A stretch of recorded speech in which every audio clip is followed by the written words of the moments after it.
araw po sa ating lahat. I would like to extend my greetings to our Schools Division Superintendent. Magandang araw po, sir.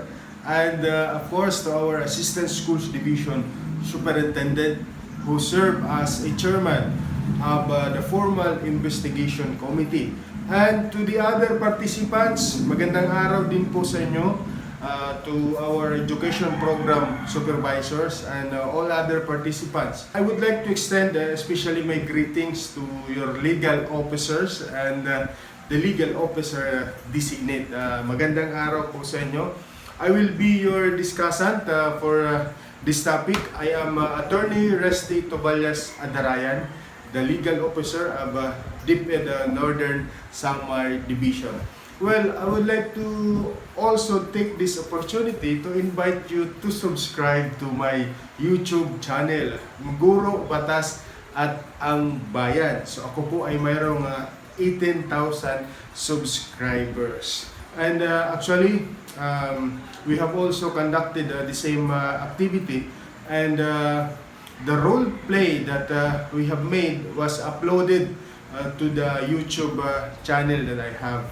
So you check out that YouTube video on the simulation for the pre-hearing conference and simulation for hearing. Makakakuha kayo doon ng kaalaman kung paano ginagawa yung pre-hearing conference at yung hearing, formal hearing. Let us start our discussion.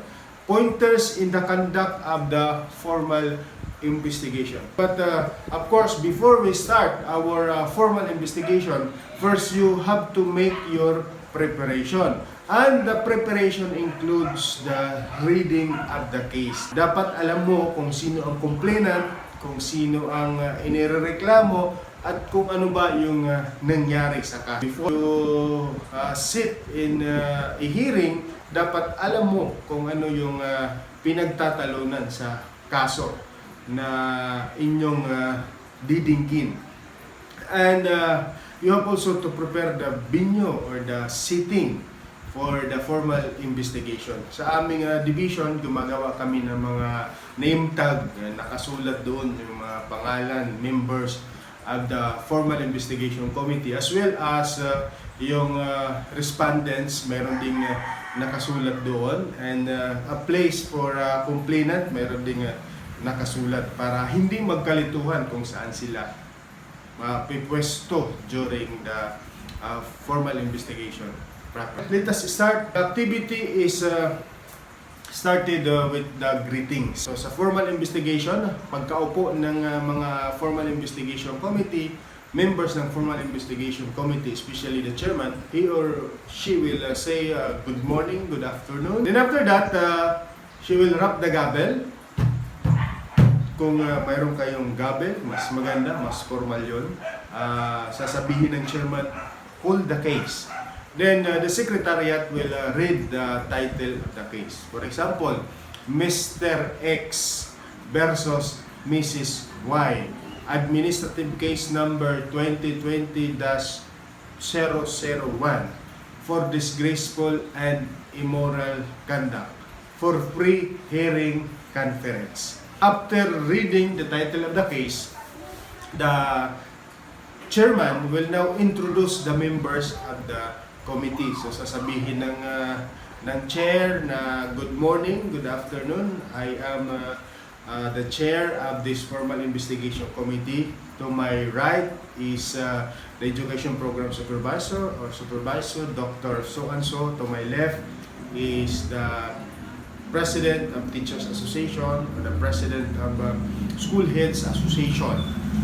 And we also acknowledge the presence of our legal officer who is here to help us in this investigation. So yan yung unang gagawin ng chair ng formal investigation committee. After that, you have to inform the people around about the committee's authority in conducting the investigation. Usually, makakatanggap kayo ng isang document galing sa ating regional director stating therein that you are hereby authorized to conduct the formal investigation in the specific case. So, yun yung babasahin nyo during the formal investigation. In order to apprise everyone that you have the authority to conduct that investigation. After that, you have to inform both parties or that the investigation or the proceedings will be recorded.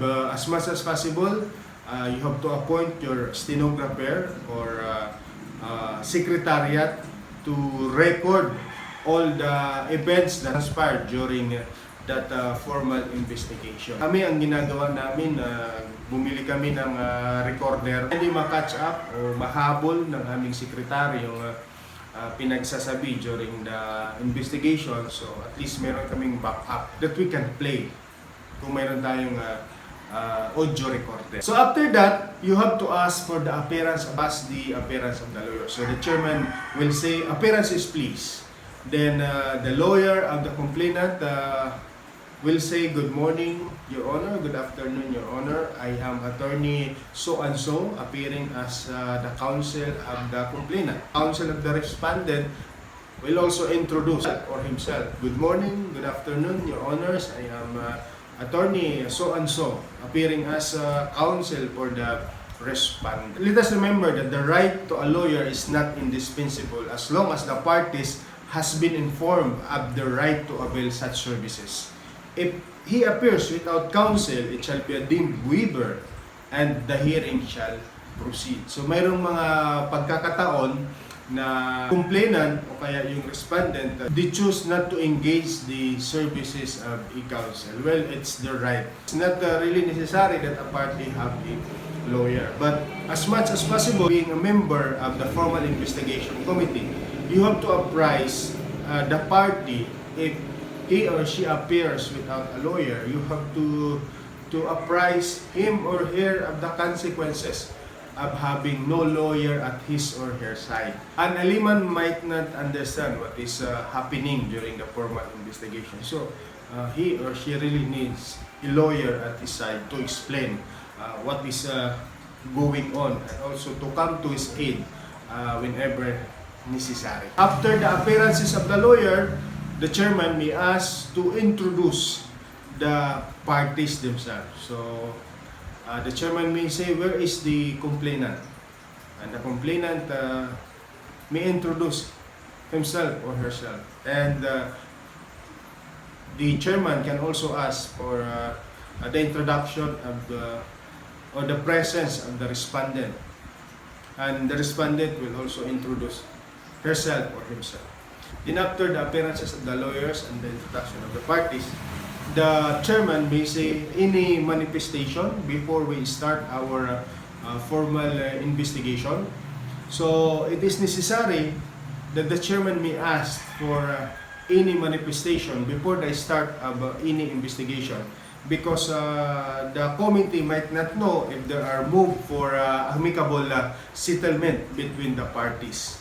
But we have to be reminded that in administrative cases, it's not subject for amicable settlement. But there are cases wherein the Department of Education allows amicable settlement. For example, willful refusal to pay just debt. It is maybe subject of a amicable settlement. But the other cases like dishonesty, misconduct, it cannot be subject to amicable settlement because the complainant is just a mere witness and the offended party really in the administrative case is the government. So you cannot make a compromise on, for example, dishonesty in filling out the DTRs or in the liquidation of the MOOA. So it cannot be a subject for amicable settlement. But in the cases like willful refusal to pay just that, it can be settled. So that is why it is very much important that you ask for any manifestation before the start of the formal investigation. Then if there are manifestation of one party, you have also to ask the comment or the response of the other party. So for example, the complainant will say that Your Honors, we are on the move of amicable settlement, and we move, Your Honor, that these proceedings will be postponed until both parties will come up with the written agreement, and then we will just submit a manifestation to this honorable body regarding the settlement that we have had. Then after that manifestation, the chairman will say what is the comment of the opposing party, what is the comment of the counsel for the defendant. Then the counsel for the respondent will now also give his comment or his response. So it is very much important that whenever there is a manifestation from the other party, you have also to give chance to the other party to comment or to have his answer regarding the manifestation. Now, if the committee cannot rule on the manifestation, then the chairman shall inform the manifesting party of his or her decision. However, if the manifestation cannot be ruled immediately, you just simply say noted. Because there are some manifestations that involves a question of law, and sometimes the formal investigation committee, in the absence of their knowledge of law, especially if the division legal officer is not around, and they might simply say noted or make a comment that they just simply submit their manifestation in writing for the consideration of the disciplining authority. Then if there is any objection to the continuation of the hearing, advise the manifesting party to submit his objection in writing to the disciplining authority. So in the case of teachers, our disciplining authority is the regional director, and in the case of non-teaching, the disciplining authority is the schools division superintendent. So also it is very much important to inform the parties that the duty of the formal investigating committee is only to hear the case and receive the evidence. It's not the duty of the formal investigation committee to resolve and to decide the case. Their duty is limited only for the hearing and receiving of evidence and for the recommendation. It is the disciplining authority that has to decide or to rule or to resolve the case. As a matter of fact, the disciplining authority may not adopt the recommendation of the formal investigation committee if in his evaluation the recommendation has no basis. It is really the disciplining authority that has the final say. Then we go to the first hearing, which is called pre-hearing conference. So ano ba yung ginagawa sa pre-hearing conference? The purpose of such hearing is to set the ground rules for the hearing proper. Here in the pre-hearing conference, you are going to name the witnesses, determine the issue, and mention what are those documentary evidence that is going to be presented during the formal hearing. And before they start a pre-hearing conference, you may also ask the parties if there are clarifications of the case before the hearing proper.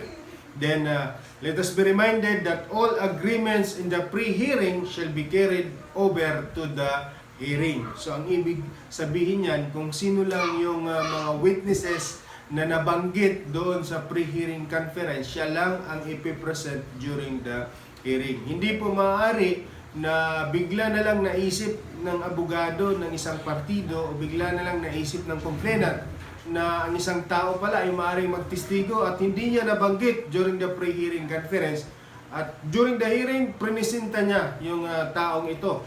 Hindi po maaari yan dahil hindi naman siya nabanggit during the pre-hearing conference unless kung nagkaroon sila ng reservation of witnesses. And ganun din yung mangyayari sa documents or documentary evidence. Hindi rin sila maaari makapag-present ng evidence na hindi naman nabanggit during the pre-hearing conference. So, the pre-hearing conference will set the agreement and the ground rules for the hearing. So, during the pre-hearing conference, the following should be discussed. Number one, the possibility of submission of the case for the resolution based on the position papers or memoranda of the parties without the need for further hearings. This always be the first order of the business during the pre-hearing conference. First order of the business in the pre-hearing conference is the submission of the case for the resolution based on the position paper or memoranda of the parties. So this is always the first business. So the chairman may ask both parties if they are willing to submit the case for resolution based on the submission of the position paper. So be reminded that submission of the position paper is the best mode that is beneficial to both parties, including the committee insofar as the economy of time, effort, and resources. Because as we all know, also busy with other functions and work as a education program supervisor, as assistant schools division superintendent. Sometimes there are conflicts of schedule na nangyayari. So, hindi natin napa-priority yung formal investigation. Kaya mas maganda submission of the case for resolution based on position paper because of the economy of time. So, we can save time, we can save energy, we can save resources because there will be no other hearings if the parties agreed to submit their case for resolution based on the position. During the pre-hearing conference, the following is considered.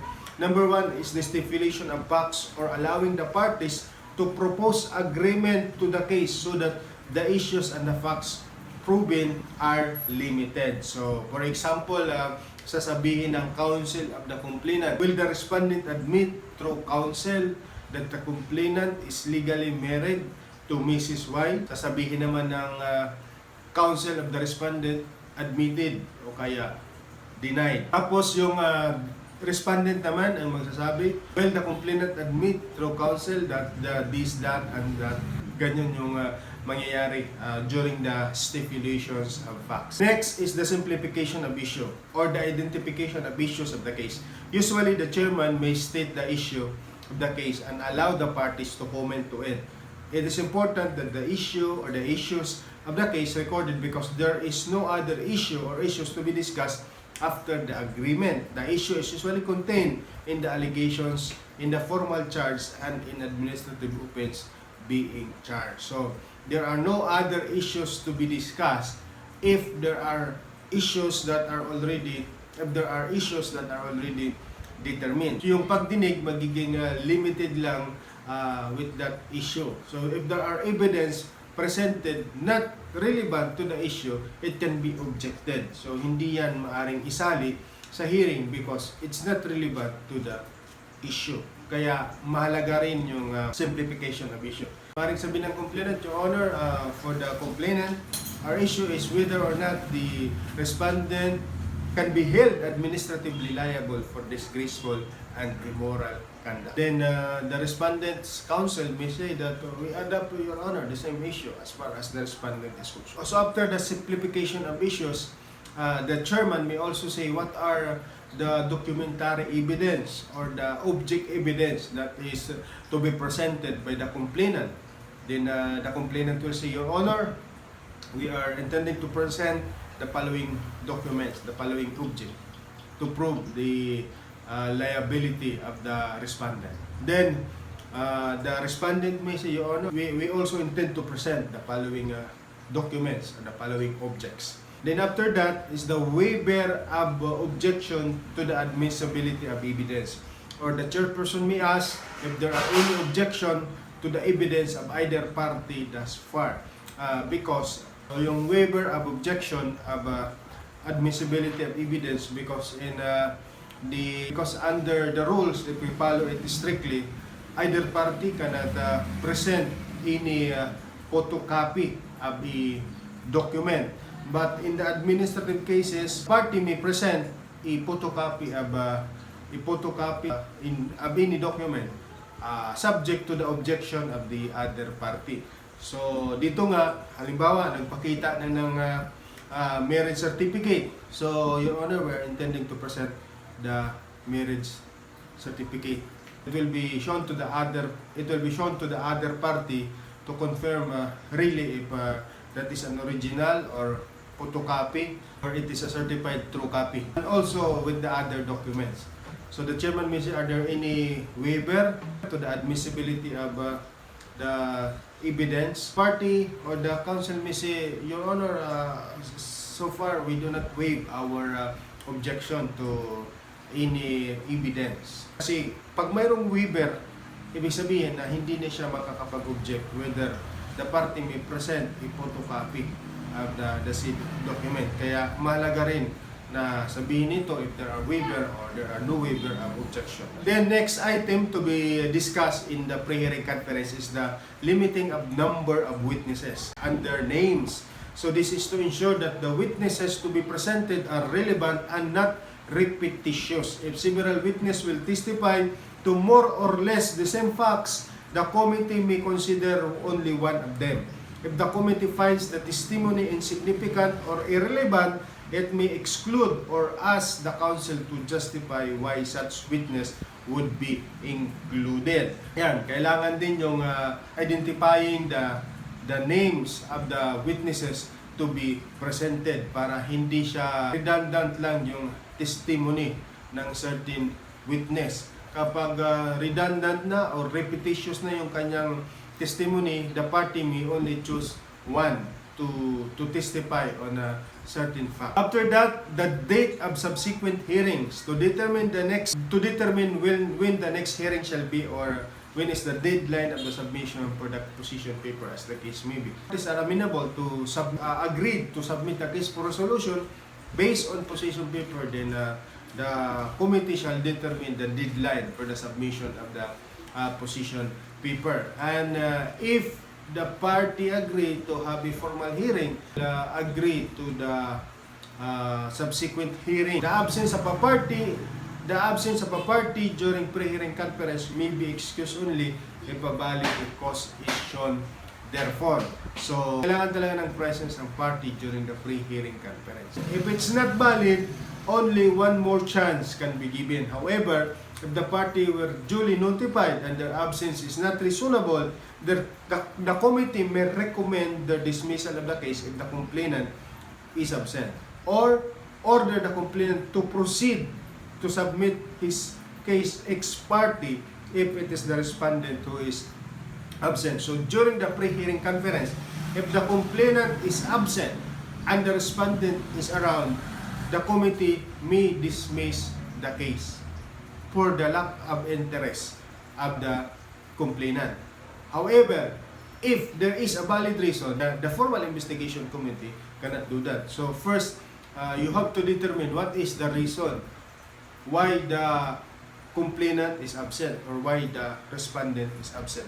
Then determine whether you are going to schedule again the pre-hearing conference or you are going to reset or to immediately rule and recommend for the dismissal because of the absence of the complainant. However, during the pre-hearing conference, the complainant is present and the respondent is absent. Now, the formal investigation committee may allow to present his or her evidence ex parte. Ibig sabihin, on his own, he can present the evidence even without the presence of the respondent. After the pre-hearing, the committee shall issue an order and shall recite in detail the matter taken up during the pre-hearing conference. Ang ginagawa dito usually, naglalabas ang formal investigation committee ng tinatawag na pre-hearing conference order. So dito sa pre-hearing conference order, nakasulat dyan as to who are the witnesses to be presented, as to what are the documentary evidence, object evidence that is going to be presented, what is the issue to be tackled during the hearing. Nakasulat dyan yung lahat ng yan sa pre-hearing conference order. Remind the parties of non-litigious nature of the proceeding, meaning the technicalities of law, procedure, and evidence shall not strictly apply. So, in administrative cases, we are not bound to follow the technicalities of law.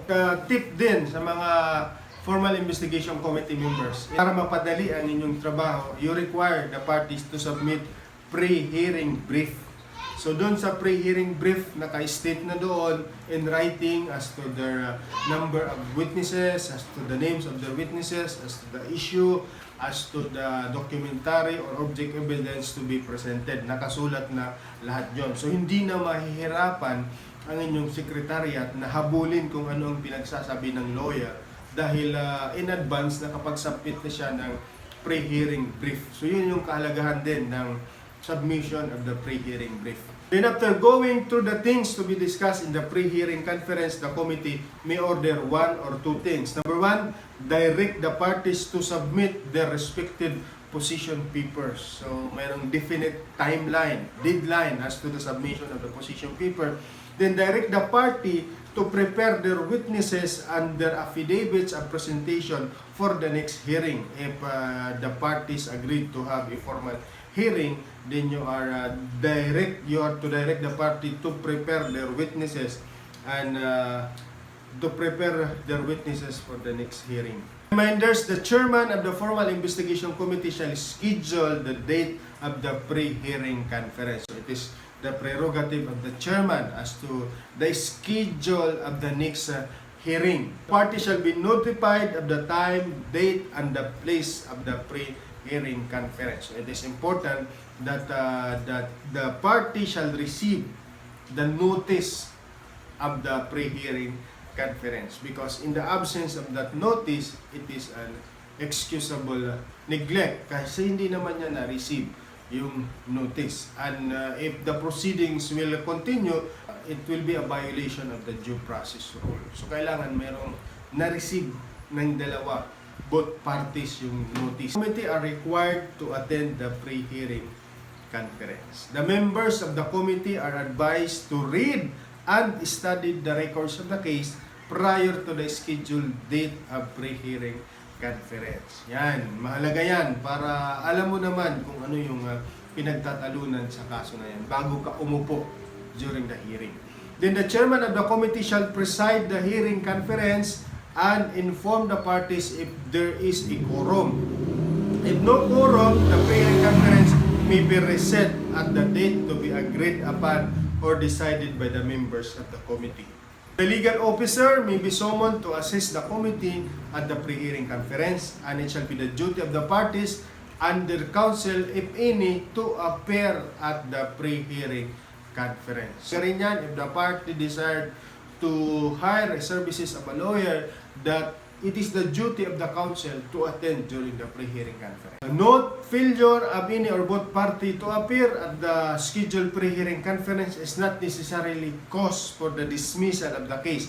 A party who appear may be allowed to present his evidence in the absence of the adverse party who was duly notified during the pre-hearing conference. However, if the absent party is able to show that there is a valid cause for his absence, he shall be afforded the opportunity to examine the witness or witnesses presented during his absence. Okay, so that ends our pre-hearing conference. Now, we go to the formal investigation or do the formal hearing. So kung hindi nagkasundo yung both parties for the submission of the case for resolution based on the position papers, then trial or formal hearing will now begin. So, at the start of the meeting, kagaya ng ginawa natin kanina, yung call the case, ask for the appearances of the parties, and now it will proceed to the reception of the evidence of the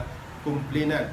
The witness shall be placed under oath, take his name, address, civil status, age, and the place of employment. Then, on the formal offer, complainant shall then make a formal offer of its documentary evidence, the purpose of which must be specified. And the adverse party may comment or may object orally in writing the evidence offer. So this formal offer after the presentation of the witnesses. After the presentation of all witnesses. So the first to present the witnesses is the complainant. So after the presentation of all witnesses, then you will have now the formal offer of documentary or object evidence. After that formal offer, the complainant may now rest his or her case then it's now the time for the respondent to present his or her witnesses, and then after presentation of witnesses, the formal offer for documentary and object evidence. After that, the respondent will now raise his or her case. The purpose of the testimony is must be stated. So after the witness has talked his oath, then the chairman may say, counsel your witness. Then the counsel will now say that, Your Honors, the testimony of Mrs. X is offered for the following purpose, blah, blah, blah, blah, blah. Then after that, the counsel will say, good morning, Miss Witness. You remember the executed an affidavit dated blah, blah, blah. Sabihin naman ng witness, yes. And sabihin ng counsel, witness appearing on record is a judicial affidavit of certain Mrs. X. Can you go over it? Then the witness will now examine the judicial affidavit, and then the witness may say, yes, this is the judicial affidavit that I am referring to. And after that, the counsel may ask, there is a signature above the name Miss X. Whose signature is this? So the witness may say, it is my signature. Then the counsel may say, do you affirm, confirm the veracity, authenticity, and due execution of this affidavit? Then the witness may answer, yes. Then the counsel may say that, Your Honor, as part of a direct examination, direct testimony, may I offer the judicial affidavit of Mrs. X. So yun, doon nagtatapos yung direct examination. After that is the cross-examination of the counsel of the respondent. So yun yung order of examination of the witnesses. Later on, makikita nyo yan sa videos na ipapakita ko sa inyo. Nandun yung complete simulation of the presentation of witnesses. So yun yung order ng presentation of witnesses. Direct examination, cross-examination, redirect examination, and recross examination. So we go to objection. All objections raised during hearing shall be resolved by investigating committee. However, objections that cannot be rolled upon immediately by the hearing officer shall be noted with information that the same shall be included in the memorandum of the concerned party to be rolled upon by the proper disciplining authority.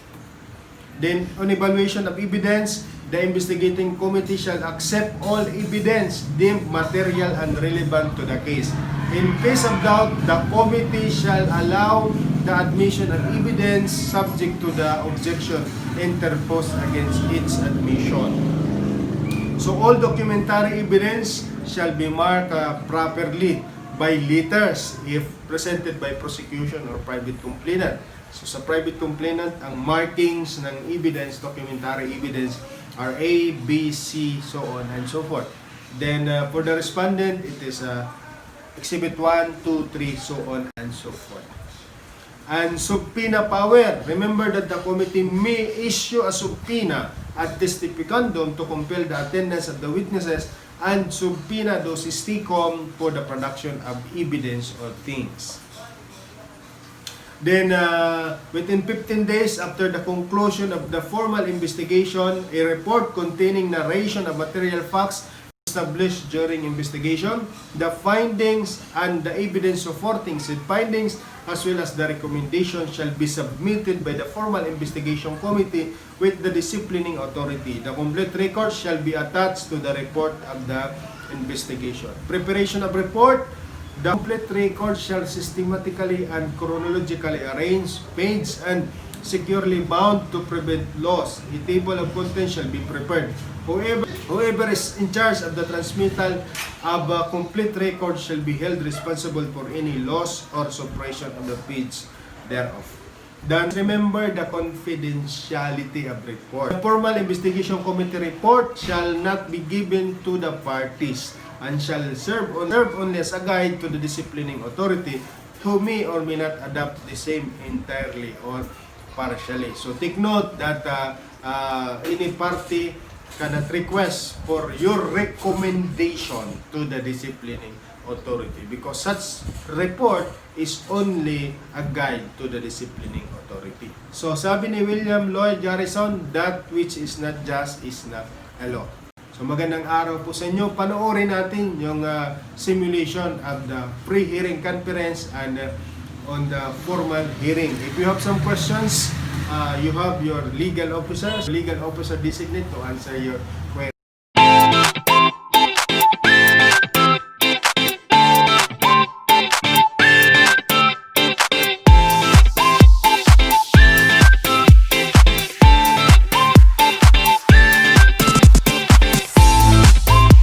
All rise. Formal Investigation Committee is now in session. Dr. Polito E. Lagrimas, Committee Chair, presiding. Good morning, each and everyone. May I invite our secretary to please lead in a prayer to invoke the presence of the Holy Spirit. All together. Our Father, who art in heaven, holy be your name. Your kingdom come, your will be done on earth as it is in heaven. Give us today our daily bread and forgive us our sins, as we forgive those who sin against us. Do not bring us to the test, but deliver us from evil. Amen. Call the case now. Administrative case number 2018 for disgraceful and immoral conduct for pre-hearing with Cara Adol, complainant, versus Farah Moore, teacher in charge, Labutay Elementary School, respondent. Once again, ladies and gentlemen, good morning. I would like to introduce to the people around here, the members of the Formal Investigation Committee, yours truly, Polito Lagrimas, the chair, and on my left, we have here Dr. Emily Adrayan, and on my right, Dr. Lucio Lubos, the president of the associations of the school principals. At this juncture, I would like also to acknowledge the presence of, or the assistance rather, of our Division Legal Officer, Attorney Raul Figueroa Jr., and of course, the Secretariat and the interpreter, Dr. Omar T. Our sitting right here now as the committee of this investigation is because we received the authority to conduct this investigation from the regional director. So this is the authority to conduct this pre-hearing investigation of this administrative case number 2018 for disgraceful and immoral conduct of Cara Adol as complainant versus Farah Moore, the teacher in charge of Labutay Elementary School, the respondent. I would like to inform the body or those who are around that the proceedings will be recorded. We have our stenographer, Dr. Sylvia Villanueva. Appearances, please. Good morning, Your Honors. I'm appearing as counsel of the complainant, Atty.Risty. Good morning, Your Honors. Appearing as counsel for the respondent, Attorney Francis Tobis. I am Cara Adol, the complainant. Good morning, I am Farah Moore, the respondent. Before we start, we would like to ask if there is manifestation or if there are manifestations coming from the councils of the parties. None so far, Your Honor. Your Honor, before we start with the pre-hearing, for the last time, may we ask both parties if they are still willing, if they can find it in their hearts to settle this matter amicably. I guess, Your Honor, this is an administrative case and it is not subject for settlement. So, can you please give us 5 minutes so that we can talk to our client? Okay, so granted 5 minutes break is now given to you. So we are to resume now our pre-hearing Okay, may I hear from the counsels of both parties? Your Honor, I have already talked to my client and she is not amenable for any amicable settlement. Your Honor, with that, Your Honor, we manifest our readiness for this pre-hearing. Ready, Your Honor. So we are to proceed now the pre-hearing conference. We will tackle first the possibility of submission of the case based on position paper to abbreviate the proceedings.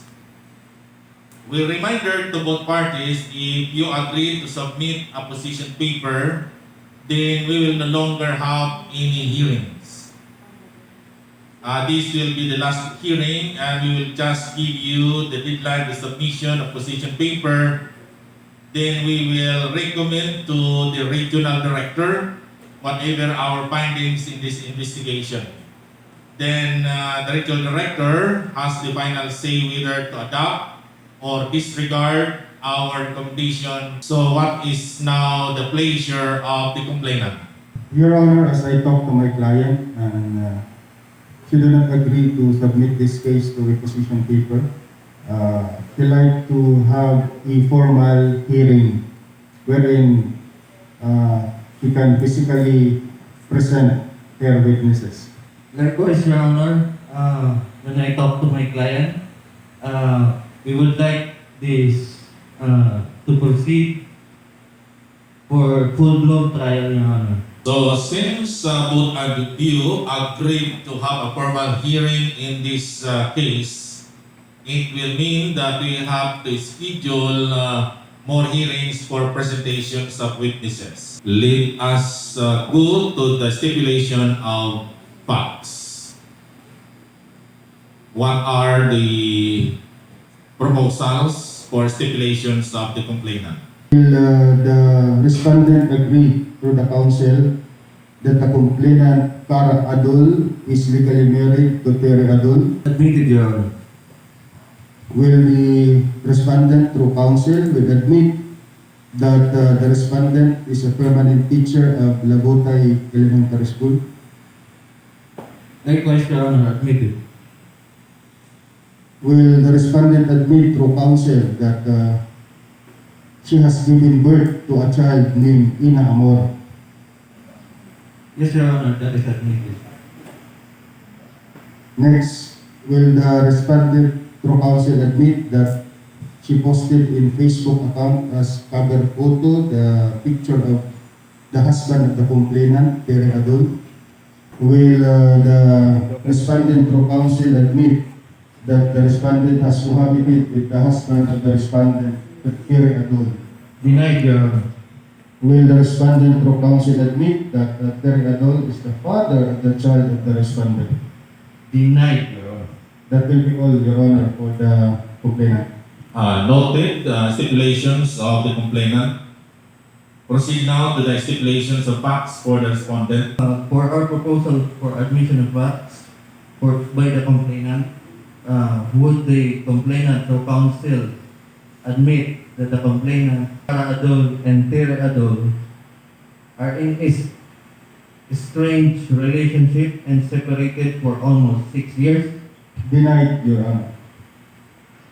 Number 2, would the complainant through counsel admit that the respondent is in relationship to another man, not Terry Adol? Denied, Your Honor. Would the complainant through counsel admit that the respondent posted in the Facebook as cover photo the picture of the husband of the complainant, Terry Adol, but was immediately deleted? Admitted, Your Honor, as to the posting of the picture of the husband of the complainant. However, Your Honor, we deny as to the deletion of the said picture. That is all. Stipulations of the respondents are noted. This time, let us go to the simplification of issues. What is the issue or issues for the complainant? Your Honor, we have only one issue. That is the respondent administratively liable for disgraceful and immoral conduct? How about the respondent? Your Honor, we yield to the same issue. Is the respondent administratively liable for disgraceful and immoral conduct? Now, who are the witnesses of the complainant? Your Honor, we'd like to present the complainant herself, Cara Adol, and another witness is Nimpa Amor, who is a friend of the complainant. Two witnesses, Your Honor. How about the witnesses coming from the respondent? Your Honors, we have also two witnesses. The husband of the complainant, Mr. Terry Adol, and the respondent herself, Ms. Paramore. We are to move now to document evidence. Is there any exhibit that will be presented coming from the complainant? Yes, Your Honor, we have our documentary evidence. We would like to request to mark as Exhibit A the marriage contract of Terry Adol and Cara Adol. Mark it as exhibit, Exhibit A. exhibit A. Next, we'd like to present the screenshots of the post of Paramore in her Facebook account as Exhibit B. Mark it. And then we'd like to present the affidavit of Cara Adol as Exhibit C.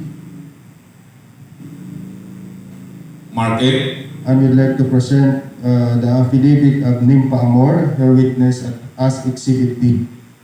Mark it. That will be all, Your Honors. What are the exhibits that will be presented by the respondent?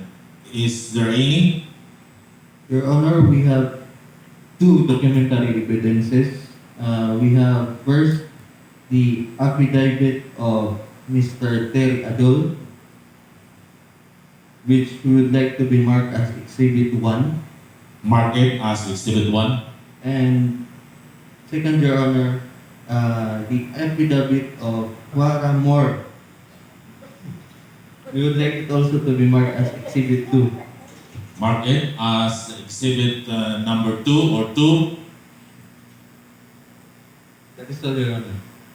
Is there any waiver or objection to the documentary evidence as presented? We do not waive in our objection. For the respondent, Your Honor, likewise, we do not waive our right to object. Alright, it's recorded. Now, how many trial dates are needed by the complainant to present her witnesses? Your Honor, I guess we need 2 trial dates to present our witnesses. 2 trials for the complainant to present her witnesses. How about the respondent? Likewise, Your Honor, we are requesting 2 trial days.